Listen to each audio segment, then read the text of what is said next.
Hi friends, గుల్ల మైసూర్ పాక్ ఎప్పుడు చేసే విధంగా కాకుండా ఒక్కసారి నేను చెప్పినట్టుగా మీరు చేశారంటే చాలా గుల్లగా తిన్న కొద్దీ తినాలనిపిస్తుంది. ఇక్కడ నేను మా పిల్లల కోసమని దీన్ని కట్ చేయలేదండి, ఇలానే రౌండ్గా ఉంచేసాను. మరి ఈ మైసూర్ పాక్ ఎలా చేసుకోవాలో చూద్దాం రండి. Welcome to A Wonders. ముందుగా సర్వింగ్ బౌల్లోకి 1 కప్పు శనగపిండికి 1 కప్పు రిఫైండ్ ఆయిల్ పోసుకోవాలండి. స్మెల్ లేని ఆయిల్ అంటే సన్ఫ్లవర్ ఆయిల్ కానీ రిఫైండ్ సన్ఫ్లవర్ ఆయిల్ కానీ పోసుకుంటే సరిపోతుంది.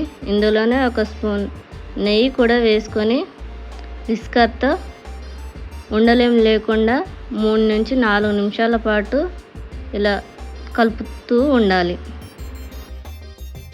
గుల్ల మైసూర్ పాక్ అంటే అందరికి ముందుగా గుర్తుకొచ్చేది ముందు శనగపిండిని వేయించి ఆ తర్వాత వేడి ఆయిల్ని పోస్తూ ఉంటారు కదా. కానీ ఇప్పుడు మనం చేసే మైసూర్ పాక్ మాత్రం అలా కాదండి, పూర్తిగా డిఫరెంట్గా ఉంటుంది. కానీ చేస్తే మాత్రం ఇదే సింపుల్గా అనిపిస్తుంది. ఒక్కసారి ఇలా ట్రై చేశారంటే ఎప్పుడు ఇలాగే చేసుకుంటారు.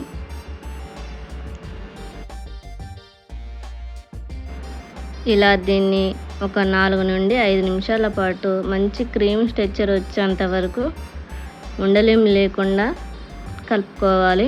మనం ఆయిల్ పోసాం కదా, కింద అడుగుకి శనగపిండి అనేది అంటుకుపోతుంది. సో కాబట్టి ఇలానే ఒక 4 నిమిషాలు తిప్పుతూ అంతా కలుపుకోవాలి.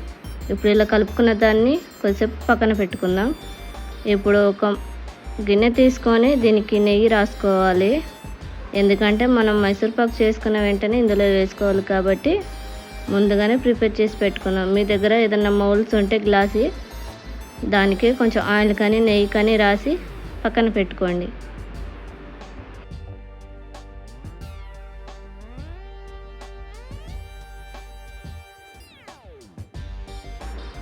ఇప్పుడు ఈ బౌల్కి నెయ్యి రాసుకున్నాం కదా, దీన్ని ఇప్పుడు పక్కకు పెట్టేసుకుందాం. ఇప్పుడు పాకం కోసం మందపాటి గిన్నె పెట్టుకొని 1 కప్ షుగర్కి 1/2 కప్ అన్ని వాటర్ పోసుకోండి. వాటర్ పోసుకున్నాక మంటను మీడియం ఫ్లేమ్లో పెట్టి గరిటెతో అంతా కలుపుకుంటూ మధ్యలో పాకం అనేది చెక్ చేసుకోవాలండి. అలాగే కలుపుతూ ఉండకూడదు. పాకం అనేది మంచి తీగ పాకం వచ్చేలాగా మీరు ఇక్కడ నేను చూపిస్తున్నాను చూడండి, మంచి తీగ పాకం వచ్చేంత వరకు కలుపుకోవాలి. తీగ పాకం వచ్చాక ముందు తయారు చేసి పెట్టుకున్న శనగపిండి మిక్స్ను ఇందులో వేసి మంటను మీడియం ఫ్లేమ్లో పెట్టి కలుపుకోవాలి. ఇలా అంతా కలుపుతూ ఉండాలండి. మీరు కొద్దిసేపు వదిలేసినా కూడా కింద అడుగంటుకుపోతుంది. మీరు ఇలా కలుపుతూ ఉంటే కొద్దిగా ఇది కన్సిస్టెన్సీ అనేది కొంచెం దగ్గరకు అవుతూ ఉంటుంది.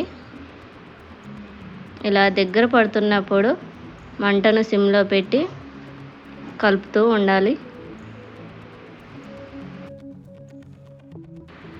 ఈ నురుగంతా పోయి దగ్గరికి వచ్చేంత వరకు ఇలానే కలుపుతూ ఉండాలి. పిల్లలకి ఒక్కసారి ఇలా చేసి ఇచ్చారంటే మైసూర్ పాక్ని ప్రతిసారి చేసి పెట్టమని అయితే అడుగుతారండి. మీరు ఒకసారి ఇంట్లో ట్రై చేసి నాకైతే ఈ వీడియో కింద కామెంట్ చేసి చెప్పండి. చూడండి, ఇక్కడ అంతా ఉండలుగా దగ్గరకు వస్తుంది కదా.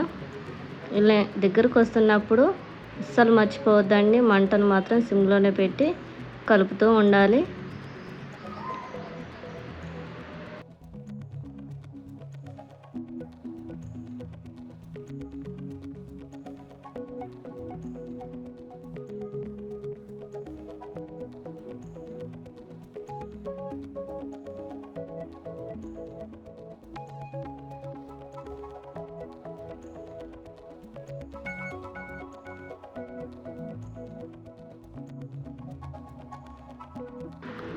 చూడండి, బబుల్స్ అన్నీ పోతూ కన్సిస్టెన్సీ అనేది దగ్గర పడుతూ ఉంటుంది.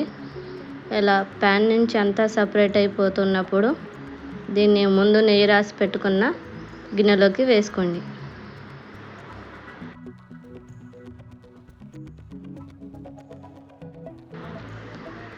ఇప్పుడు ఇది నెయ్యి రాసి పెట్టుకున్న గిన్నెలోకి వేసుకొని మీరు దీన్ని అంత స్పూన్తో కానీ గరిటెతో కానీ సమానంగా చేసుకొని వేడిగున్నప్పుడే షాక్తో మీకు కావాల్సిన షేప్లో అయితే కట్ చేసుకోండి. నేనైతే ఇక్కడ కట్ చేయలేదు, మా బాబు కోసం అని చెప్పాను కదా, నేనైతే కట్ చేసుకోలేదు. మీరు కంపల్సరీగా కట్ చేసుకోండి.